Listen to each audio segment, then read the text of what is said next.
I have in studio the Deputy Nairobi Governor Polycarp Igathe, and he's just been explaining some of the plans that they have 4 months into office for this first term, hoping that it'll give him the second term. But going by what you have been saying, you're not too pleased with the work that they're doing as the Nairobi government. And just take you back to the issue of the decongestion, I mean rather the sanitation, and you were talking about having 100 youth from different wards. That's about 8,500 youth, and you're saying they'll be subcontracted by the county government to deal with the garbage collection. Does this mean every other institution or company cartel that has been collecting garbage will be phased out? It will be only the 100 youth per ward? Yes, and the system we are going to borrow from is what they have done in the National Youth Service called the cohort system. Of enrolling young people. And yes, we are going to deface the current garbage collectors. To be honest, they've taken Nairobi for a ride for far too long. And one of the biggest issues as we campaigned was the issue of garbage has been in every Nairobian, on the lips of every Nairobian. And we have started the work. And when you have only done 4 months out of 60, I have to apologize to you because you're frustrated that I'm only talking about plans, not what we have done.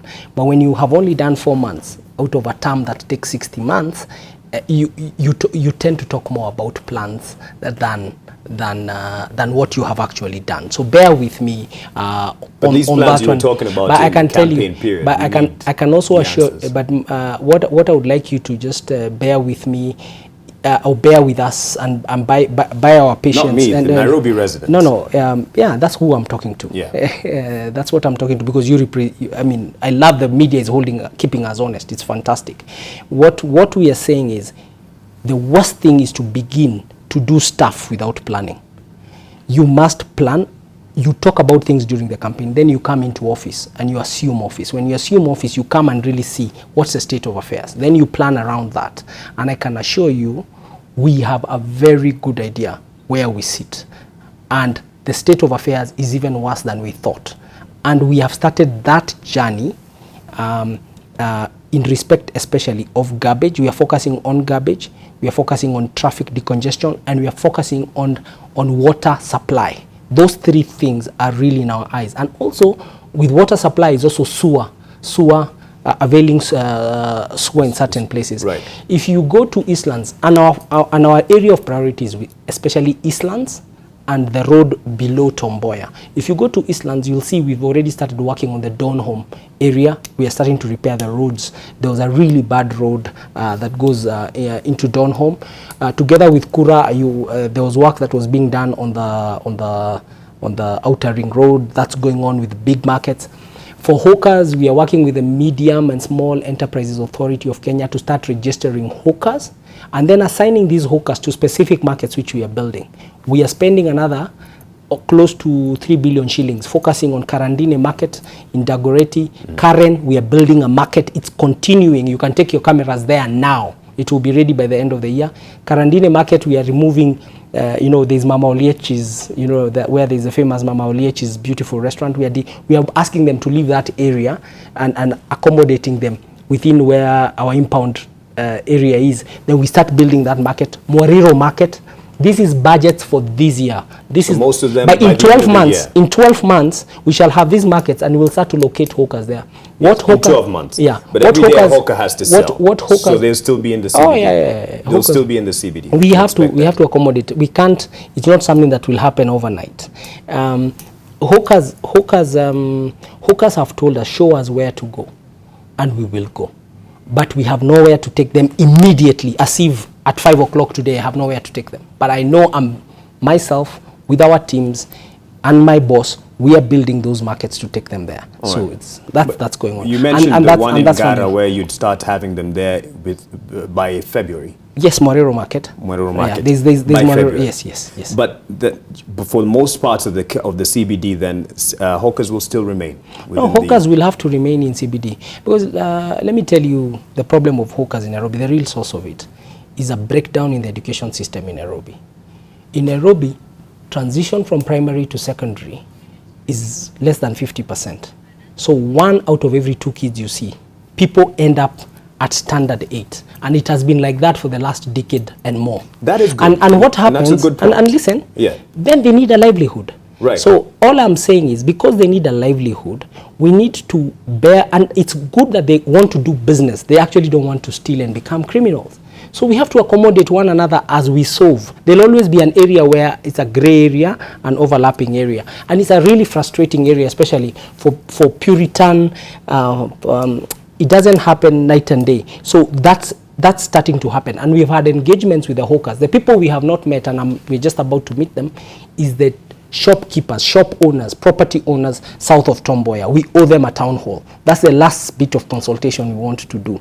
We've met the hawkers, we met the Matatu people, but the shop owners, we want to meet them to also hear their views. Okay. Yeah, so that's the one we're doing. The issue of the voluntary early retirement, Yes. of what you say would be 50% of the 12,000 NCC staff members that you have. So when will these 6,000 plus elderly NCC staff members be phased out of the workforce? We are finalizing conversations with Treasury to get 3.5 billion shillings conditional grant to the Nairobi City County, so we can offer the voluntary early retirement. Today we have improved revenue collection. When we came into office, we were collecting at most 7 to 8 million shillings a day. That is what was hitting our accounts. I can assure you we've been trending at 50 million a day. And in December, for the first time in the history of Nairobi City County, we paid salaries without asking for to Treasury. We went into our account and paid salaries. We've even completed paying for an overdraft, which was taken illegally in the past with the cooperative bank. We've paid it off.